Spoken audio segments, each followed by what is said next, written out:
আমাদের চালচলন, আমাদের দৃষ্টিভঙ্গি, আমাদের আচার আচরণ, আমাদের চিন্তা চেতনা, আমাদের ভাবভঙ্গিমা সব কিছু ভিন্ন হবে।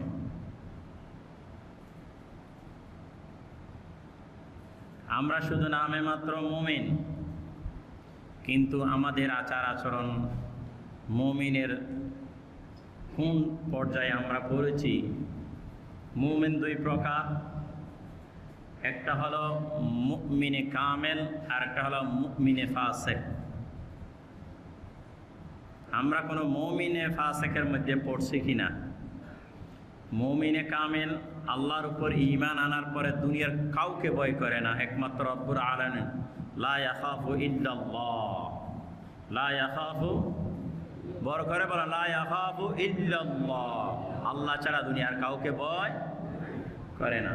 মুমিনে কামেল 5 ওয়াক্ত নামাজ আদায় করে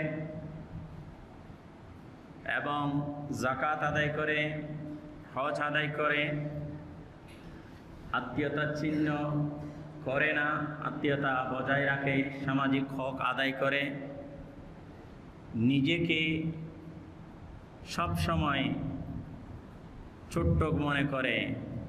এটা হলো মুমিনে কামেল। আর একটা হলো মুমিনে ফাসেক, নাম মাত্র মুমিন কিন্তু সে মুমিনে ফাসেক। উনি কে? ওনার নাম, উনি ঈমান এনেছেন, লা ইলাহা ইল্লাল্লাহ মুহাম্মাদুর রাসূলুল্লাহ কালিমা পড়েছে, কিন্তু তার নামাজের আগাগোড়া ঠিক নেই। সপ্তাহে একদিন পড়ে, বা ফজর পড়লে জোহর পড়ে না, জোহর পড়লে ফজরে দেখা যায় না। এগুলো কোনো আবার আমার ব্যক্তিগত কোনো কথা নয়, এটা আল্লাহ এবং আল্লাহ রসুলের কথাগুলো শুনিয়ে দিচ্ছি। মুমিনে ফাসেক, আপনি যদি বলেন এই ফাসেক মুমিন, আপনাকে দেশছাড়া করবে। কিন্তু কোরআন এবং সুন্নাহ বলে মুমিনে ফাসেক বলা হয় যে ঈমান আনার পরে নামাজ আদায় করে নাই, নামাজের গুরুত্ব দেয় না, রোজার গুরুত্ব দেয় না, হজ যাকাতের গুরুত্ব দেয় না, জবান থেকে মিথ্যা ছাড়ে না, ইসলামের বিষয়গুলোকে সে ঠাট্টা বিদ্রুপ করে চলে, নিজের খাকেশ মতে জীবন গঠন করে, সেটা হলো মুমিনে ফাসেক। বর্তমান যদি একটু পৃথিবীর দিকে, যদি সমাজ যেইভাবে চলতেছে, আমরা একটু চক্ষু যদি বন্ধ করি, তাহলে আমাদের দৃষ্টি কত দূর এগিয়ে যাবে। আমরা যাকে যাকে আবাবিল ফাকির মতন উপরে যে ভাদ্র মাসে যে আমরা টিয়া পাখি দেখি, যাকে যাকে উঠতে থাকে, ধান খেতে যায়, বিভিন্ন বাগানে যে ঝাঁপিয়ে পড়ে, মনে হবে যে সমাজের মানুষ মুমিনে ফাসিকের দরজায় ফাল্লাটা অতি ভারী। যে ঈমান এনেছে, সুদ ছাড়তে পারে নাই, সুদ এখনো তার পরিবারে রয়ে গেছে। যে ঈমান এনেছে, এখনো ঘুষ ছাড়তে পারে নাই, মুমিনে ফাসেক।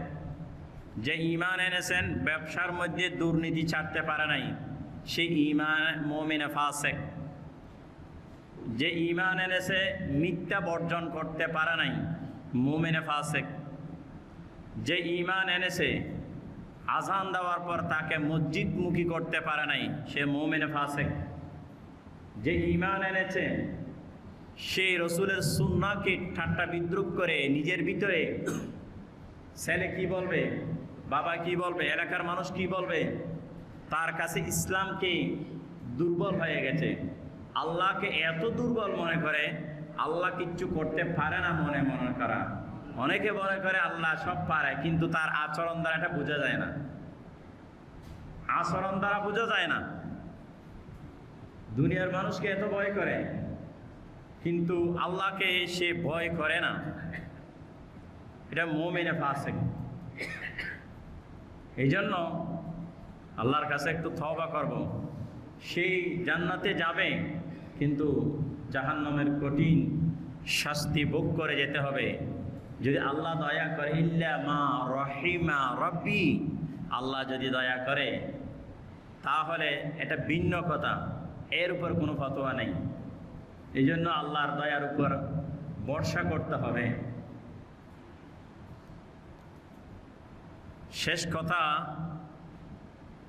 আমি আমার জীবনকে আল্লাহ এবং আল্লাহ রসুলের জন্য কোরবান করে দিব। আমার কোনো ভূমিকা নাই, আমার কোনো আত্মগৌরব নাই। আমার ছোট ভাই চলে গেছে, আমার সন্তান চলে গেছে, আমার মুরব্বীরে চলে গেছে, হরদম একবার দুইবার স্মরণ করলে হবে না। আল্লাহ রসুল বলেন ডেলি 100 বার স্মরণ করতে হবে। 100 বার, 100 বার আপনাকে স্মরণ করতে হবে। শয়তান আপনাকে এমনভাবে ধোঁকা দিবে, যদি 100 বার স্মরণ করতে পারো তাহলে মুমিনে কামিল হয়ে যেতে পারবে। আল্লাহ পাক আমাদেরকে মুমিনে কামিল বাড়ার তৌফিক দান করুক, আমিন।